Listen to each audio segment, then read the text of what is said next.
Hello साथियों, मैं सौरभ कुमार सिंह और लगातार शिक्षक बहाली के मुद्दे पर कई लोगों की ग्रीवांसेस हैं कि आगे क्या होगा और सारी समस्याओं को लेकर आपके समक्ष हम वन टू वन पॉइंट बात करेंगे और सारी चीज़ें अब क्लियर होती जा रही है कि बीपीएससी द्वारा जो प्रथम फेज की बहाली को लेकर सेकेंड मेरिट लिस्ट कब आने जा रहा है और कितनी सीटें की बात करें। लगभग जो आंकड़ा निकल कर अभी तक आया है, जो लगातार सुर्खियों में है, कई लोग का कॉल मैसेज आते आते आया है कि लगभग 5,000 के आसपास जो सीटें हैं तमाम जिलों से, अभी जिले की, लेकिन आपको बताते चले कि 17-18 जिलों की ही सूची उनके पास गई है। कई लोग मान के चले हैं कि क्या इतने ही लोगों की सूची आएगी 1 टू 5 से लेकर और 9 8 9 और 10th 11 12 यानी लगभग प्राथमिक से लेकर उच्चतर माध्यमिक सभी सीटों का अगर आंकड़ा कहा जाए तो क्या 5,000 ही आएँगे? कई लोगों का सैकड़ों फ़ोन कॉल मैसेज आ रहे हैं। आपको हम बताते चले कि जो जो चीज़ें सामने हैं उसमें ये है कि 10,000 लोग ज्वाइन नहीं किए। यानी जो आंकड़ा है 1,10,000 ही था। उसके बाद अब सीधे आ गए 90,000 पर। उसके बाद था कि नियोजित शिक्षक जो हैं 28,000 प्लस, वो जो उनको अपने ही जगह पर पदस्थापना करना है, उनको कहीं स्कूल का स्थानांतरण नहीं करना है। और राजकर्मी का दर्जा देने की बात को लेकर कैबिनेट से भी मंजूरी मिलने की संभावना है। शायद इस मंगलवार को कैबिनेट से मंजूरी मिल जानी चाहिए। तो उसको लेकर भी सीटें खाली होंगी, कई मामले हैं। इसको लेकर फर्जी नियुक्ति प्रमाण पत्र आदि दिया गया, उनको लेकर भी शोकॉज़ नोटिस जारी हो रहा है। कई लोग हैं जो ज्वाइन नहीं किए, तो हज़ारों मामले सामने आए हैं। सब मिलाकर मेरा मानना है कि 15,000 से 20,000 के आसपास जो है रिज़ल्ट आने की संभावना है। और 21-22 तक जो जो तमाम ज़िले हैं, जो बाकी ज़िले हैं, उनकी सूचना जो है उनको प्राप्त हो जाएगी। तो ओवरऑल जो चीज़ें हैं उसको लेकर आपको बता दें, सेकंड मेरिट लिस्ट पर हम आपको सीधे स्पष्ट कर दें कि 15,000 से कम रिजल्ट नहीं आएगा। परंतु सारी चीज़ों पर जो जानकारी यही है कि 22 तारीख के दिन जो है सो सेकंड मेरिट लिस्ट की माँग को लेकर सारे विद्यार्थी पटना में जमा हो रहे हैं और उम्मीद करते हैं बीपीएससी चेयरमैन से और शिक्षा विभाग से कि उस दिन तक भी ओवरऑल डाटा कुछ न कुछ डाटा निकल कर सामने आएगा।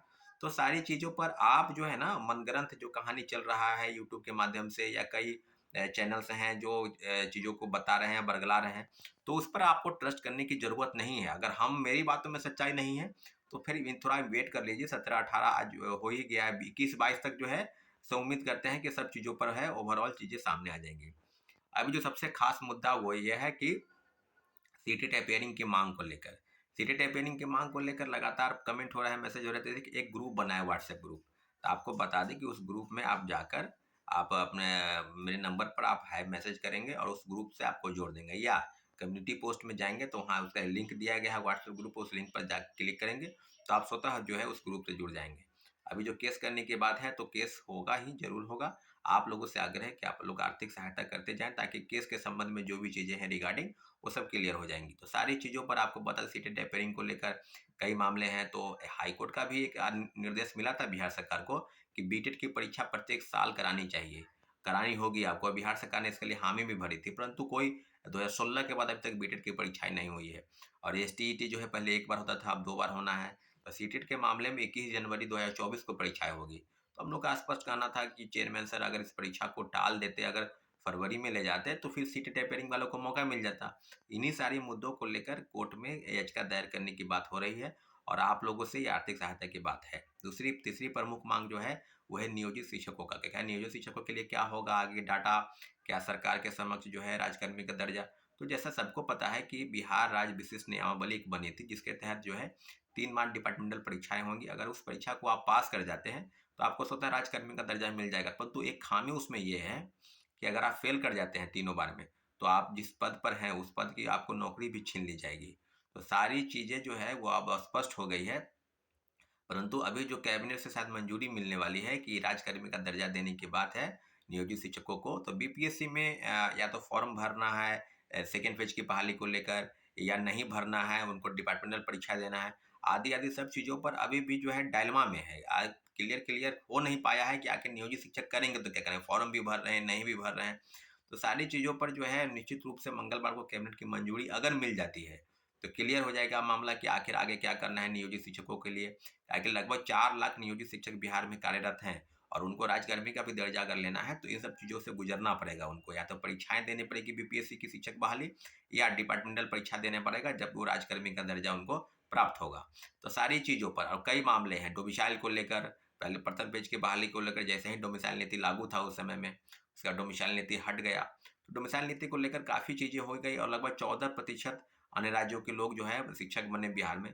तो मेरा भी हम लोग का कहना था कि डोमिसाइल नीति पुनः लागू करे राज्य सरकार, क्योंकि बिहार के लोगों की ज़रूरत है नौकरी और सब लोगों को नौकरी है। ऐसा नहीं है कि इसमें किसी राज्य के लिए या क्षेत्रवाद को बढ़ावा देने की बात है। अगर आपको रिजर्वेशन देना ही है तो 5% या 10% रिजर्वेशन दे दीजिए, ताकि जो बीपीएससी से परीक्षा कराने के लिए कानूनी जो दाव-पेच है, उसको ठीक किया जा सके।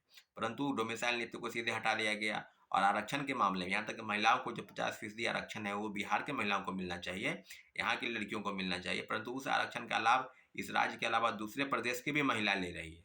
तो ये भी तो काफ़ी गंभीर मसला है, इस पर भी महिलाओं को ऐतराज़ होना चाहिए और है भी कि क्या बिहार के नौकरी पर बिहार की महिलाओं को जो आरक्षित सीट है, उस पर दूसरे वर्ग की महिला, दूसरे प्रदेश की महिलाएँ अगर आ रही हैं, तो ये कहाँ का न्याय है? और कई राज्यों से, कई जिलों से जो खबरें आ रही हैं कि उस आरक्षण का लाभ उनको नहीं मिला, दूसरे राज्य की महिला ले रही हैं।